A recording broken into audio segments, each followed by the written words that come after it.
Patricio, ¿cómo estás? Un Bien, saludo para vos, el equipo y la audiencia. bueno, ya hemos hablado en alguna otra vez contigo, Maximiliano, si te puedo tutear, pero bueno, el tema sigue preocupando, más allá de la ley de alquiler, es el tema de que uno sigue pagando un alquiler alto y nunca va a poder tener ni siquiera el anhelo de la casa propia, ¿no? Sí, la verdad que es un escenario demasiado complejo, principalmente porque ya en la voracidad que hoy está teniendo el mercado inmobiliario, esa discusión o ese planteo transitorio que nosotros tendríamos de alquilar por un tiempo, o que si nosotros nos esforzamos en algún momento vamos a ser propietarios, entonces no hay que discutir lo que estamos pagando de alquiler, se le está cayendo a pedazos ese discurso. Claro. Recién lo comentaban ustedes, o sea, difícilmente se pueda, si hoy está insumiendo casi el 50-60% del ingreso de esa persona que alquila, lo está destinado solamente en alquiler, no solamente que está yendo a laburar para pagar el alquiler, sino que simplemente no tiene ninguna ascendencia o visión o posibilidad de que esa realidad vaya a cambiar, por más que haga los méritos y los esfuerzos que aparentemente dice el mercado inmobiliario que tenemos que hacer para tener nuestra casa propia. Ahora, Entonces, los inquilinos es el sector más afectado por la situación esta inédita que tiene que ver con que, bueno, el salario y que un alquiler se lleva el 60%, pero también por ahí creo que lo desregula el propio productor inmobiliario, corredor inmobiliario o el dueño de muchas propiedades donde te marcan en la pizarra cuál es el piso base de un alquiler. Digo, ¿quién regula todo esto? Porque en cada comuna, en cada ciudad, en cada pueblo, digamos, es diferente y por lo tanto nosotros hablamos de nuestra ciudad que es realmente desmedido, siempre ha sido desmedido por, bueno, los potenciales poderes económicos que tienen muchos, digamos, complejos habitacionales o que ha invertido en el paso de los años y que la verdad se ve envuelta en un conflicto que nadie lo habla. sí, no solamente que no lo hablo, lo que pasa es que, como te decía recién, Patricio, o sea, no han puesto siempre en esta posición de que en realidad es una procesión, un camino o una cuaresma que uno tiene que pasar, porque en algún momento uno va a ser propietario, ¿sí? En algún momento uno va a adquirir esa casa propia, y si no la adquirí es porque no ha hecho el esfuerzo suficiente, o en su defecto, porque es culpa del gobierno o de alguna cosa, no por la voracidad que hoy tiene el mercado inmobiliario y que se hace mucho más presente y mucho más concreto en localidades que no son capitales de provincia, pero sí son ciudades importantes en el país. Podemos citar Río Tercero, pero podemos hablar también de Río Cuarto, Villa María, San Francisco, Marcos Juárez. El otro día me escribía una vecina de Villa del Rosario, que son lugares donde tenés 10, Carlos Paz, 10, 15 inmobiliarias que manejan el 60-70% del mercado, y a pesar de que las inmobiliarias en realidad no tienen ellas las propiedades, y está como atomizado o que son pocos propietarios, pero se manejan en una lógica de mercado. O Claro. sea, se manejan en una lógica de mercado, entonces van definiendo valores y siempre apuntando por la cuestión de la rentabilidad. Y la verdad que es un poco lo que recién planteaba, o sea, con la volatilidad que hoy tenemos del dólar, seguir haciendo un balance, un análisis de rentabilidad en dólares, cuando, para serles sincero, o sea, construyen en pesos.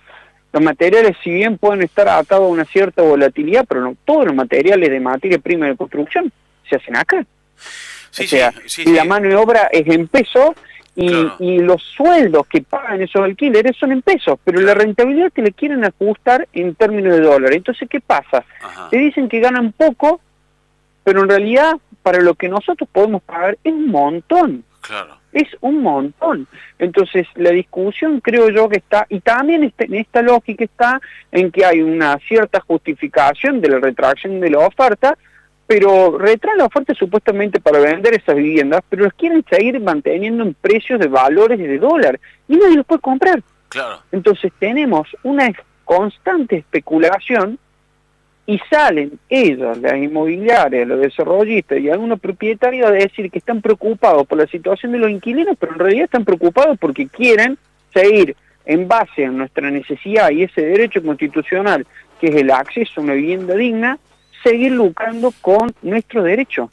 Y hay que imponer en algún sentido un tope, un basta, un final. Y eso tiene que ver con que, para mí a lo mejor hay gente que nos está escuchando y dice, ¿de qué estarán hablando estas personas? O de qué tema que nunca va a trascender. Pero digo, es una realidad, digamos, ¿no? La vida te va enseñando, como así van pasando los años, vos vas madurando ideas, vas madurando tu vida propia, y mientras tanto esto nunca se llegó ni siquiera a debatir ni a arreglar, porque siempre la demanda, o en este caso el poder económico, ha logrado en cada lugar, como decía vos en Villa del Rosario, te escribió alguien y digo, acá vale tanto, y yo me fijo de cuánto está valiendo lo del que el dueño que puso al lado, y vale un poco más lo mío, y así es como que no hay una regulación, y el resto es el que se ve más afectado. Y acá pasa exactamente lo mismo. Acá en Río Tercero el dueño de la tierra ha marcado el precio de lo que cuesta un terreno. Como los beneficios, los privilegios, digo, y eso ¿qué pasó? Muchas veces la gente me parece que se dio cuenta, así como la gente se cansó de la política, claro, también se cansó de estas cosas, los dueños de ya la visibiliza. Claro, los dueños de las tierras, y junto con los favoritismos políticos, se hicieron llevar los servicios, se hicieron llevar el asfalto, se hicieron llevar todo. Y construyen, se explotan monetariamente, digamos, acotan la brecha del laburante. Y la verdad que es un tema que pareciera tonto el que estamos hablando, pero es un tema muy importante. Claro, porque ¿cómo puede ser que hoy un empleado de comercio que gana un sueldo que pueda tener la ilusión de comprar un terreno únicamente a 25, 30 mil dólares? ¿Qué decís, Maximiliano, de esto? ¿Es la misma problemática de la ciudad de Córdoba también? ¿Es la misma problemática? Por supuesto que la misma problemática. Lo que pasa es que a diferencia de, por ejemplo, podemos mencionar ciudad de Córdoba o ciudades con una densidad demográfica y un territorio mucho más grande, o sea, podés Mar del Plata, La Plata, Ciudad Autónoma de Buenos Aires, te podría decir, bueno, la mayoría de las capitales provinciales, en algún sentido, tiene una extensión del territorio mucho más grande, entonces uno tiene una cierta diversificación de valor, o sea, no es lo mismo lo que vale el valor en el centro que lo que vale en una parte más periférica. El problema está en lo que vos mencionás, o sea, el problema está en que Río Tercero, o sea, o otra, por ejemplo, Carlos Paz, capaz que terminas pagando más alquiler y tenés menos servicio, es decir, estás pagando capaz más alquiler y no tenés gas, por ejemplo, o no tenés un servicio de agua corriente, y eso hace que también la capacidad, la capacidad estructural y de servicio va generando una oferta mucho más elevada, digamos, ¿no? En diferentes casos y en diferentes lugares. Y es un poco, yo quiero resaltar lo que recién comentaba tu compañero, perdón, Mariano, porque es también en esta contradicción de que, por un lado, una de las contradicciones que recién hablamos es esta, que con el esfuerzo supuestamente nosotros vamos a ser propietarios, entonces no hay que discutir lo que pasa cuando uno alquila. La otra discusión está en esta lógica de que cuando debatíamos en la otra entrevista sobre ley de alquileres sí, ley de alquileres no, como que el mercado inmobiliario plantea en algún sentido, dice, no, el Estado no tiene que estar presente en la regulación del precio y el alquiler, de cómo se alquila, porque eso genera una retracción en la oferta y eso hace que aumente los precios. Ahora, yo voy con esto, o sea, el Estado no se tiene que meter para esas circunstancias, pero sí, yo compro un lote por fuera de la ciudad o apartado y el Estado primero sí me tiene que hacer el cambio de uso de suelo, sí me tiene que brindar beneficios fiscales para que yo construya, sí me tiene que hacer la extensión de infraestructura de los servicios para que yo pueda construir y para que pueda ganar más plata de la que debería ganar, porque la inversión en infraestructura la paga el inquilino con los impuestos. Claro. O sea, y en esa lógica, ahí sí el Estado tiene que estar presente, ahí sí el Estado tiene que regular, ahí sí el Estado tiene que participar. Ahora, si el Estado tiene que participar para que nosotros paguemos menos alquiler, no, ahí el Estado no tiene que estar presente. ¿Cómo es eso? Claro, digamos, ¿Cómo es eso? hay un O sea, desbalance, claro, claro, hay un desbalance histórico que como que nunca se puso en debate y que pareciera que es inalcanzable, digamos, alguna vez el equilibrio.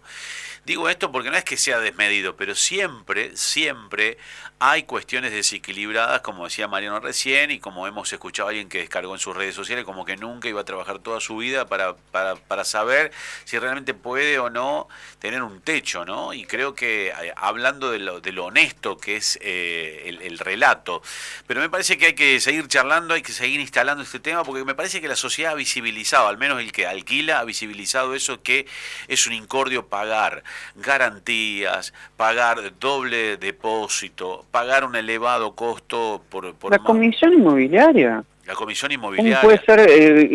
Lo que yo no entiendo, Maximiliano, que no se haya regulado la comisión sentido, inmobiliaria, que haya la facturación sea realmente debido a la inversión. Bueno, otra de las problemáticas. Monotributo, no hay facturas. Otra de las problemáticas que tiene Río Tercero es la no facturación de las inmobiliarias. Las inmobiliarias no te emiten factura, acá en Río Tercero te emiten un recibo.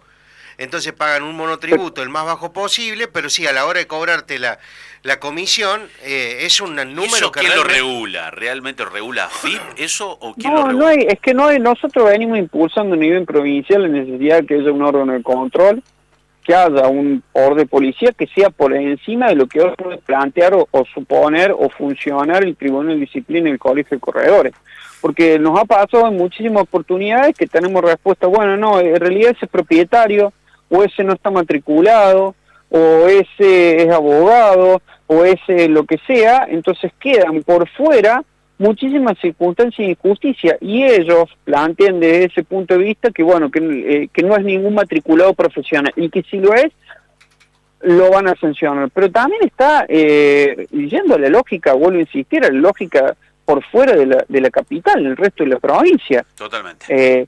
Una persona que alquila en Río Tercero, si denuncia en el colegio de corredores que ese corredor inmobiliario está incumpliendo, imagínense, si son 10 inmobiliarios, no sé cuántos son en Río Tercero, pero ponerle que sean 10, estos 10 están en un grupo WhatsApp, che, este inquilino me denunció en el colegio porque supuestamente no le alquilan más, ese tipo se tiene que mudar de ciudad porque no le van a alquilar nunca más. Hay una especie de represalia automática hoy con la conexión, claro, hay una desregulación tremenda, digamos, un manejo anárquico de la época de los picapiedras, digamos, ¿no? De cómo, ¿no? Lo que pasa es que entran también en esta lógica de que aparentemente nosotros estamos en contra de la propiedad privada y en contra de los propietarios. Nadie está en contra de nadie. Sí, nosotros estamos a favor de los inquilinos. Eso es una realidad. Y sí, nosotros también estamos a favor de la propiedad privada, pero la propiedad privada que sea para todo.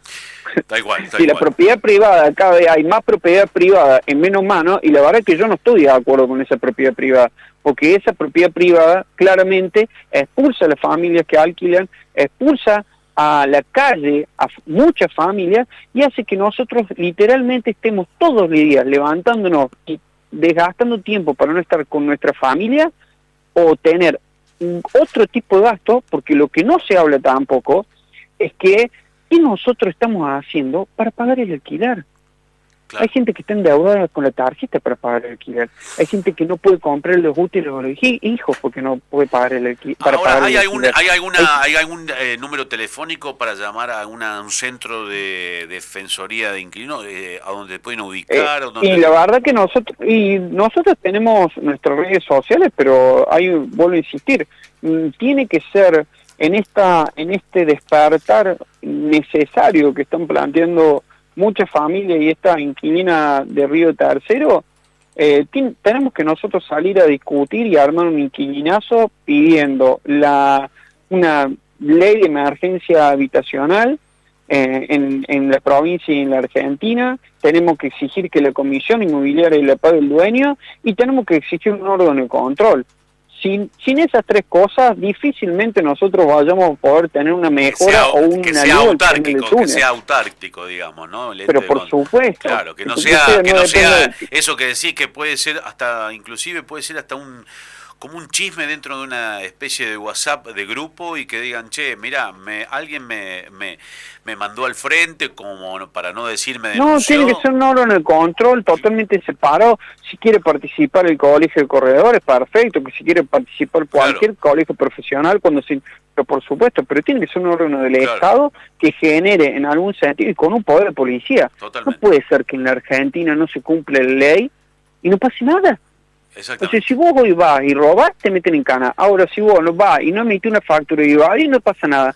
Si te hacen un contrato... Algunos, Maxi, algunos. Estamos hablando... No, obviamente que siempre las generalidades son injustas, en eso estamos de acuerdo.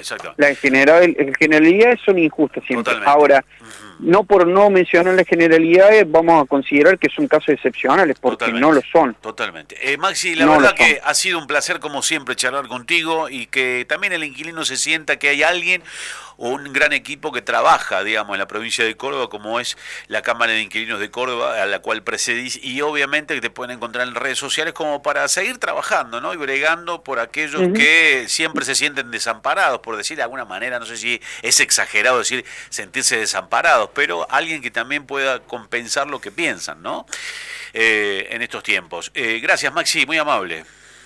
No, muchas gracias a ustedes también por el espacio, porque esto también nos permite llegar a gente que no está pudiendo llegar con esa voz, y sí convencernos de que somos mucho más que ellos. Somos mucho más. Somos mucho más que ellos y somos personas que realmente, y lo que hoy nos han convencido también, es que cada situación de cada inquilino hace sentir que uno está desamparado porque es a uno el que le pasa, el resto no le pasa, y eso también es una gran mentira. Nos pasa a todos. Gracias, Maxi. Lo que hoy le pasa a un inquilino le pasa en la generalidad. Por eso creo yo que nos tenemos que organizar, tenemos que salir a discutir y tenemos que salir a decir basta de abuso. Perfecto. Maxi, un abrazo, gracias por la comunicación. Un abrazo. Gracias, muy amable. Maximiliano Vitar es el presidente de la Cámara de Inquilinos de la provincia de Córdoba, un